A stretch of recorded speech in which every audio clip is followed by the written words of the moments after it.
All right, let's head down on the farm to recap some Phillies prospects that are really showing out, and the future is very promising when you look at the Phillies.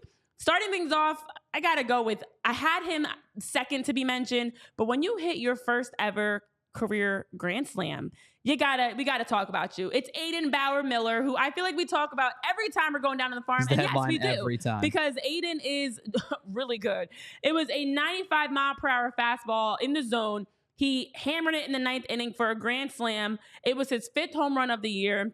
It came off his bat at 106.9 miles per hour and went 372 feet. That was in the game yesterday for Aidan Miller, Wednesday night.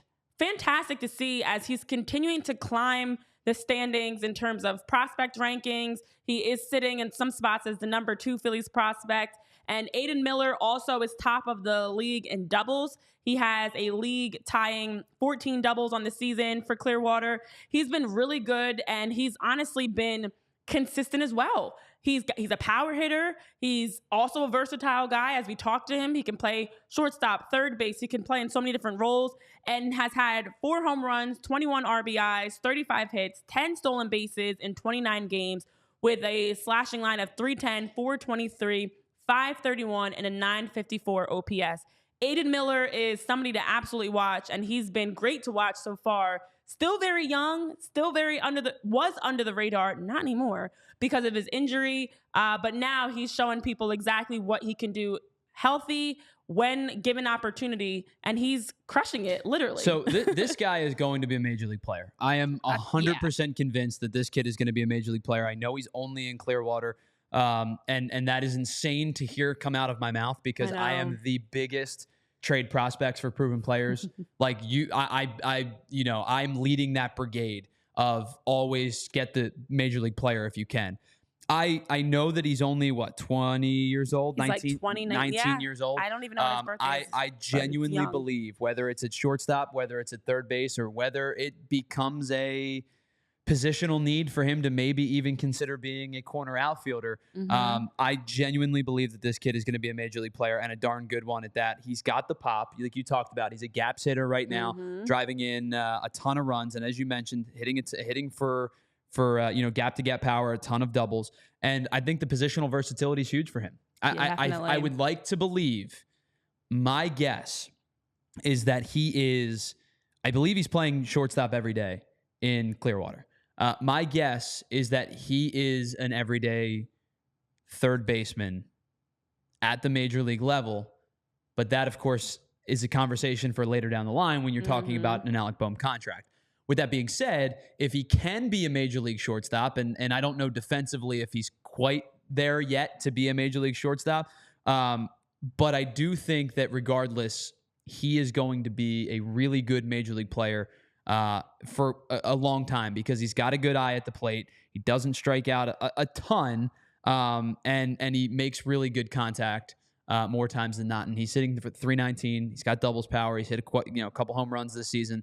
I'm excited for this kid's future. Yeah, and in the near future, he's going to be turning 20 years old because his birthday is June 9th. So also happy early birthday to Aidan Miller, who's going to be finally a 20-year-old and no longer a teenager.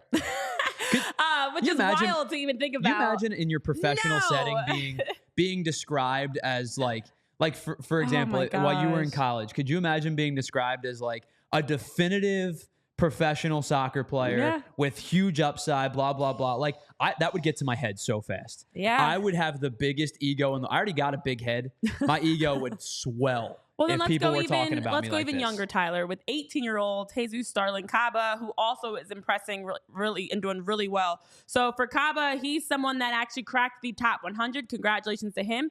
Cracked the top 100 prospects list as Dodgers Andy Pages graduated. So, and a spot opened up, and it was Caba that stepped into that spot. Speaking of, real quick, if you don't mind, we got to start moving these guys up the list. Like, yeah, I get it. If you make your major league debut and get sent back down, you play a week, you get sent back down. Like Jackson Holiday's still technically a prospect, right? But like Andy Pages has played like 40 some odd games this season now. Jackson Churio just got off the list recently, I believe. Get them out like here. these guys need to graduate off the prospect list much quicker than they do. Yeah, it needs to happen a lot faster than this. But it is good to see Caba, who was ranked as one of the best players in the 2023 international signing class, who's been a great addition so far. He's got the athleticism. He's a switch hitter. He also is an extreme hit over power guy, and his slashing is looking really well also. His impact and power is not there all the time, but they're hoping to bulk him up. He's only 18, hoping to bulk him up, and he does have a really high ceiling is what a lot of people are saying because he's a really good defender.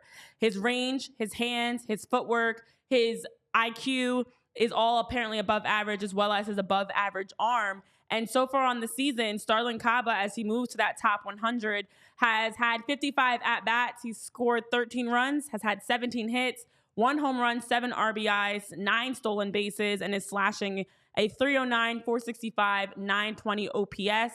And it's been great to see, again, another young guy. He's barely legal. He is 18 years old as of this past December, and playing professional baseball is already showing that he has a really big upswing in terms of what his future can look like. So great to see Starlyn Caba, who also has a, versatility, switch hitter, and a lot of pieces that are already there in the intangibles, is doing a really good job so far at the minor league level. Yeah, and the one thing you brought up that I think is paramount to this guy's success is the fact that he doesn't strike out. Mm-hmm. His 22 strikeouts through his first 54 professional games split between the Dominican Rookie League and the Florida Rookie League.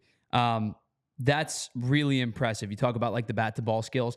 For a guy like Caba, who is never going to be a pop guy, he's never going to be a power guy, I genuinely don't like if he ever gets to 10 in a season, I'll be thrilled. But I expect him to be, you talked about a pure contact hitter type of hitter.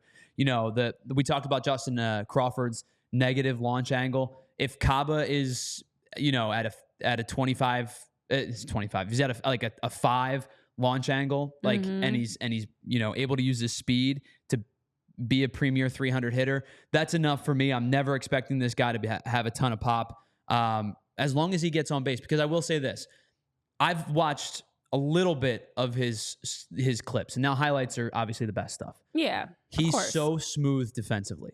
He is so advanced for being a kid still defensively. The unfortunate part is, more times than not, you don't get Johan Rojas where you get advanced quickly because of your defensive metrics. So at some point, you're going to stop getting advanced if you're not putting bat on ball. If he's going to hit 300 and not strike out, and he's got 25 stolen bags over the course of those 50 some odd games, that's how you get promoted when you don't have pure power. We know the range is there. He's a shortstop. Yeah. I don't think there's any question of it. We talked about Aidan Miller. Is he a shortstop? Is he a third baseman? Starlyn Caba is a shortstop. There is no question in my mind that's exactly what he is. And so for me, I need him to be a guy who puts bat on ball, a good contact hitter. Need him to not strike out a lot, swipe a couple of bags, and be an elite defender. And so far in his young professional career at the rookie level, he's done all of those things.